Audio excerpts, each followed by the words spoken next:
غوث اعظم کے بچپن کی کرامات۔ بغداد کا نورانی گھر وہ زمانہ جب بغداد علم و عرفان کا مرکز تھا۔ ایک نیک سیرت ماں کے گھر ایک ایسا بچہ پیدا ہوا جس کا چہرہ نور سے جگمگا رہا تھا۔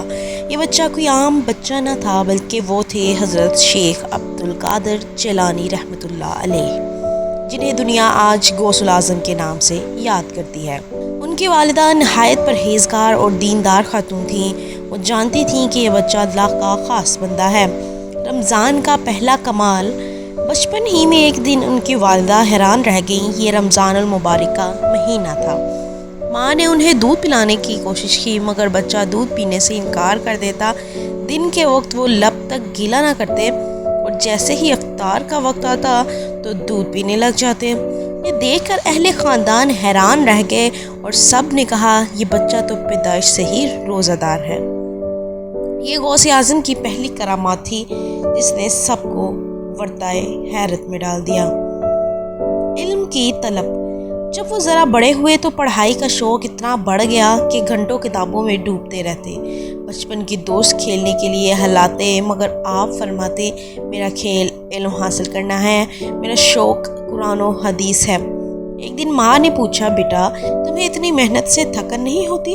غوث اعظم نے جواب دیا ماں جی، جب اللہ کے دین کو سیکھنے کی بات آتی ہے تو تھکن کہاں باقی رہتی ہے۔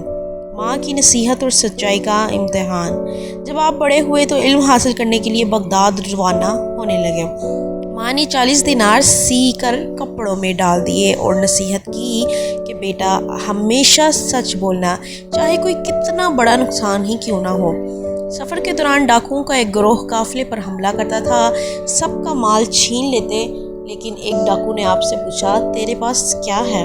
آپ نے کہا میرے پاس 40 دینار ہیں۔ ڈاکو ہنسنے لگے اور اپنے سردار کے پاس لے گیا۔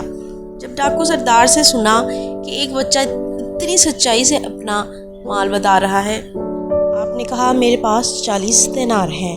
ڈاکو ہنسنے لگے اور اپنے سردار کے پاس لے گیا۔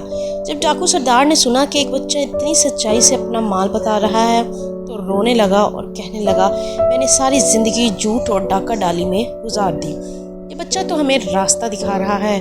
اسی دن وہ ڈاکو اور اس کے ساتھی توبہ کر کے راہ حق پر چل پڑے۔ نورانی بچپن کی روشنی۔ بچپن ہی سے ان کے چہرے پر ایک نورانی شان تھی۔ راتوں کو جاگتے، قرآن پڑھتے اور نفل نمازیں ادا کرتے۔ محلے کے لوگ حیران رہتے کہ اتنا چھوٹا بچہ اتنی عبادت کیسے کرتا ہے۔ ایک دن ایک بزرگ نے فرمایا یہ بچہ بڑا ہو کر دین کا گوشت سب سے بڑی مدد بنے گا۔ اس کی زبان سے نکلنے والا الفاظ قیامت تک لوگوں کے دلوں کو زندہ کرے گا۔ بچپن کی کرامت۔ شیر کے ساتھ واقعہ۔ کہا جاتا ہے کہ بچپن میں ایک بار وہ جنگل سے گزر رہے تھے کہ اچانک ایک درندہ شیر سامنے آ گیا۔ لوگ بھاگنے لگے مگر یہ چھوٹا سا بچہ شیر کے سامنے کھڑا ہو گیا۔ آپ نے نہایت سکون سے کہا جا میرا راستہ چھوڑ دے، میں اللہ کے حکم سے آیا ہوں۔ شیر فوراً بیٹھ گیا اور دم ہلانے لگا جیسے اطاعت گزار غلام ہو۔ یہ منظر دیکھ کر لوگ حیران رہ گئے کہ اللہ نے اسے ننھے سے بچے کو بھی اپنی کرامت سے نوازا ہے۔ ماں کی دعا اور بیٹے کی عظمت۔ غوث اعظم ہمیشہ اپنی ماں کی عزت کرتے، فرماتے میری کامیابی کا راز میری ماں کی دعاؤں میں چھپا ہے۔ ان کی ماں ہمیشہ راتوں کو جاگ کر دعا کرتی تھی اے اللہ میرے بیٹے کو اپنے دین کا چراغ بنا دے، اور واقعی ان کی دعائیں قبول ہوئیں۔ اختتام۔ بچپن سے ولایت کا سفر۔ یوں ان کا بچپن ہی کرامتوں اور نورانی شان سے بھرا ہوا تھا۔ رمضان کے روزے سے لے کر شیر کو تابع کرنے تک، سچائی سے ڈاکوؤں کو مسلمان کرنے سے لے کر علم دین کے شوق تک، ہر لمحہ اللہ کی رحمتوں کا مظہر تھا۔